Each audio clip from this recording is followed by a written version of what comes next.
জহির স্যারের বিরুদ্ধে যেই অপবাদটা দিয়েছে সেটার আমরা সুষ্ঠু বিচার চাই। গত ২রা জুলাই খুলনা সরকারি বোর্ডাল কলেজের একাদশ শ্রেণীর বার্ষিক পরীক্ষার সমাজবিজ্ঞান বিষয়ের প্রশ্নপত্রে শেখ মুজিবুর রহমানকে ঘিরে একটি বিতর্কিত উদ্দীপক অন্তর্ভুক্ত করা হয়। এই ঘটনাকে কেন্দ্র করে উক্ত পরীক্ষার কক্ষ পরিদর্শক জহিরুল ইসলামের বিরুদ্ধে প্রশ্ন প্রণয়নের অভিযোগ তোলে একদল শিক্ষার্থী। এই অভিযোগের প্রেক্ষিতে কলেজ ক্যাম্পাসে সাধারণ শিক্ষার্থীর ব্যানারে জহিরুল ইসলামের পক্ষে মানববন্ধন ও প্রতিবাদ সভা অনুষ্ঠিত হয়। মানববন্ধনে অংশগ্রহণকারী শিক্ষার্থীরা অভিযোগকে ভিত্তিহীন দাবি করে তীব্র ক্ষোভ প্রকাশ করেন। জহির স্যারের বিরুদ্ধে যেই অপবাদটা দিয়েছে সেটার আমরা সুষ্ঠু বিচার চাই। সব স্টুডেন্টরা মিলে যেটা করছে সেটা আমরা আসলে মেনে নিতে পারছি না। আমরা দেখলাম যে একটি কুচক্রী মহল যারা এই ক্যাম্পাসকে অশান্ত করতে চায়, তারা একজন জুলাই যোদ্ধা শেখ জহিরুল ইসলাম স্যারের বিরুদ্ধে একটি মানববন্ধন করেছে। উল্লেখযোগ্যভাবে পূর্বের মানববন্ধনে জহিরুল ইসলামের বিরুদ্ধে অবস্থান নেওয়া এক শিক্ষার্থী পরবর্তীতে মত পরিবর্তন করে ক্ষমা প্রার্থনা করেন। গতদিন যে আমরা যে মানববন্ধনটা করছিলাম ওইটা আসলে আমি 2টা স্যারের নাম বলে ফেলছিলাম ভুল করে। আসলে আমাদের গার্ডে ছিল জহির স্যার।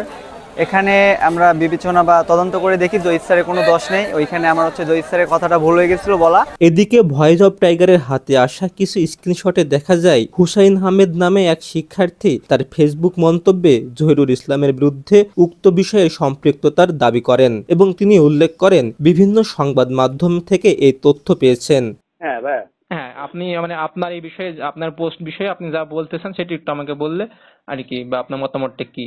আচ্ছা, আমার পোস্টের বিষয়টা হলো, যখন কিছু কিছু নিউজ চ্যানেল এটাকে প্রথমত যে খুলনা গেজেট, তারপর আরো দু একটা যখন নিউজ করছে আঞ্চলিক যেগুলা, তখন এগুলাকে আমি ওইখান থেকে দেখছি এবং সাধারণ শিক্ষার্থীদের মানববন্ধন করছে ওইটা দেখছি। সাধারণ শিক্ষার্থীদের ব্যানারেও জহির স্যারের নাম ছিল এবং তাদের যারা নিউজ করছে ওইখানেও জহির স্যারের নাম ছিল। যখন আমি এটা দেখছি সাধারণ শিক্ষার্থীদের কাছ থেকে শুনছি, তারা বলছে যে ওই যে ইন্টারমিডিয়েটের শিক্ষার্থীরা তারা বলছে যে জহির স্যার আমাদের কাছ থেকে প্রশ্নগুলো তুলে নেয়। পরে ওই নিউজগুলো দেখে আমি যখন পোস্ট দিছি তখন আমার পোস্টে জহির স্যার নামও ছিল। পরবর্তীতে আমি জানতে পারি যে জহির স্যারের সাথে জড়িত না, Zahir sir just principal sir বলছে তাই প্রশ্নগুলো তুলে নিচ্ছে। তো এটা যখন জানতে পারি তখন আমি আমার পোস্টটা ডিলিট করে দিই। এই হচ্ছে এখানে আমার সম্পৃক্ততা। তবে তার উল্লেখিত পত্রিকাগুলো যাচাই করে দেখা যায় সংশ্লিষ্ট প্রতিবেদনে কক্ষ পরিদর্শক জহিরুল ইসলামের বিরুদ্ধে উক্ত বিতর্কিত অভিযোগ নেই। অন্যদিকে জহিরুল ইসলাম নিজে অভিযোগ অস্বীকার করে বলেন তার বিরুদ্ধে উদ্দেশ্য প্রণোদিতভাবে ভিত্তিহীন অপপ্রচার চালানো হচ্ছে। তিনি এর সুষ্ঠু বিচার চান। সাধারণ ছাত্রছাত্রীরা যখন এই সত্যতা জানার পর আজকের এই প্রতিবাদ সভা তারা আয়োজন করছে, তারাই সব কিছু করছে।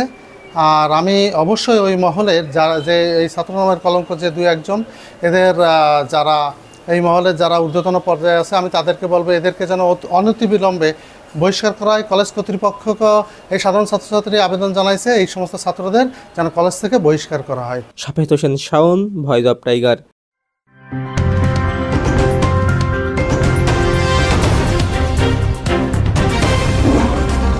Voice of Tiger.